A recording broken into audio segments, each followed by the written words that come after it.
Награды достойным. Глава столицы Северной Осетии Махарбек Хадарцев вручил памятные медали «Владикавказ. Город воинской славы». Награда имеет совсем небольшую историю. Утверждена она в 2013 году.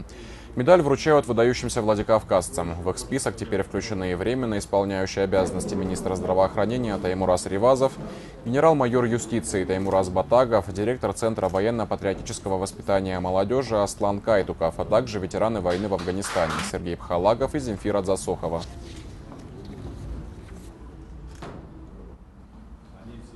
Это будет традицией. Ежегодно мы будем определять 5 человек по предоставлению общественных организаций, по молодежной организации, естественно, и религиозные. Каждый из них может обращаться с ходатайством по награждению того или иного гражданина нашего города. Поэтому мы с удовольствием это будем делать. Мы гордимся нашей историей, мы гордимся нашими традициями, обычаями. И вот это все богатство мы должны сохранить для будущих поколений и передать, если возможно, добавить что-то.